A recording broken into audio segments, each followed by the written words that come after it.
Students, आज हम discuss करने जा रहे हैं पैकिंग डेंसिटी के बारे में।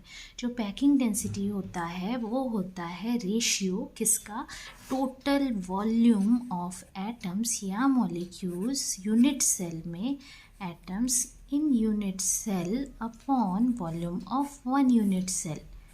ये कहलाता है आपका पैकिंग डेंसिटी।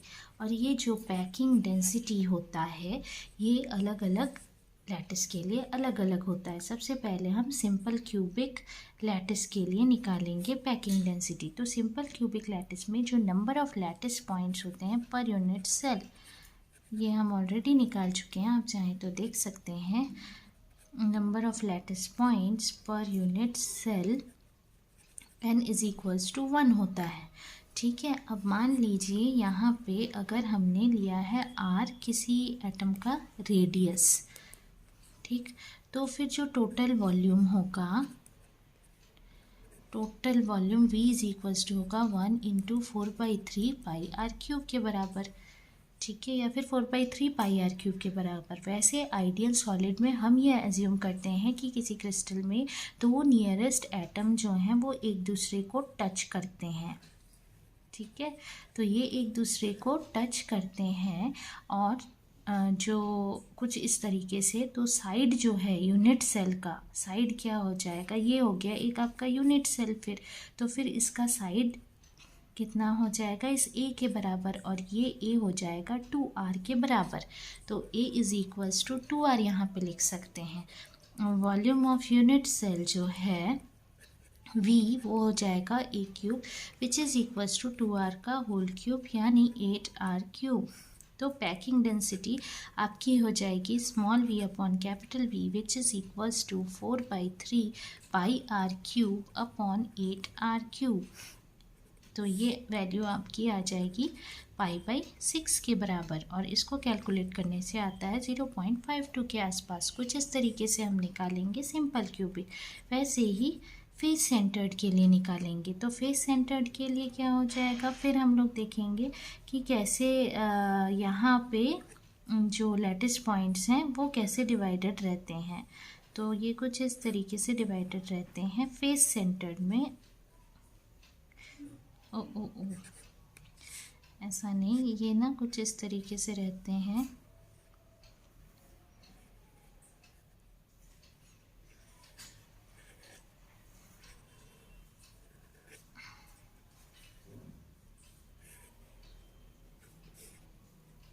ये ऐसा, तो यहाँ पे ये हो गया r, ये हो गया आपका r, ये हो गया r, और ये भी हो गया आपका r, और ये है ये, कुछ इस तरीके से। तो फिर हमारे फॉर्मूले में सिर्फ सारी चीज़ें लगभग सेम रहेंगी, लेकिन n इज़ इक्वल्स टू सबसे शुरू में तो हम लोग n ही देखते हैं। तो n इज़ इक्वल्स टू हमारे पास 4 है, तो v इज़ इक्वल्स टू यहाँ पे हमारे पास क्या हो जाएगा, 4 into 4/3 pi r cube which is equals to 16/3 pi r cube, है ना।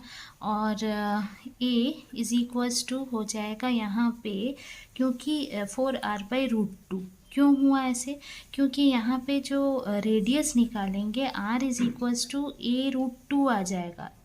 4r is equals to a√2 आ जाएगा। यहाँ से देखिए ये 1 2 3 4, ये 4r हो गया। ठीक है, और यहाँ पे जो a है ये a√2, अगर आप इसको ऐसे कैलकुलेट करेंगे तो आपको ये a√2 वैल्यू मिलेगी। तो ये a√2 इज़ इक्वल्स टू आ जाएगा आपके पास 4r। तो a इज़ इक्वल्स टू होगा 4r/√2।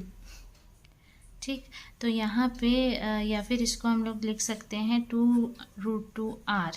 तो v इज़ इक्वल्स टू हो जाएगा a cube which is 2√2r का होल क्यूब यानी 16√2r क्यूब। तो पैकिंग डेंसिटी आपके पास आ जाएगी 16/3 पाई r क्यूब अपॉन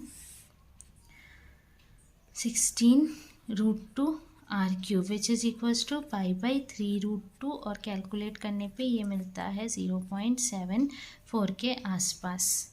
ठीक है, तो बॉडी सेंटर्ड के लिए भी हम लोग ऐसा ही कुछ कैलकुलेशन करते हैं। अगर आपको ये समझ में आ गया तो फिर आसानी से बॉडी सेंटर्ड समझ जाएंगे। बॉडी सेंटर्ड में कैसा रहता है, जैसे बॉडी के सेंटर में रहता है, जस्ट अ मिनट, कुछ इस तरीके से।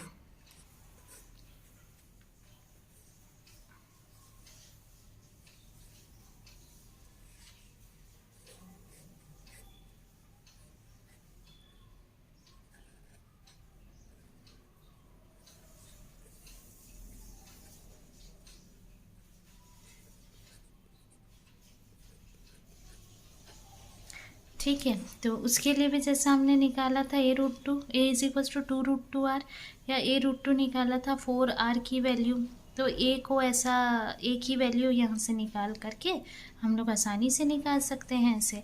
तो इसके लिए बॉडी सेंटर्ड के लिए तो n इज इक्वल्स टू 2 होता है, तो उस हिसाब से v is equals to 2 into 4/3πr³ या 8/3πr³ हो जाएगा। और इस डायग्राम के हिसाब से आप लोग इसको क्या निकाल सकते हो, 4r इज इक्वल्स टू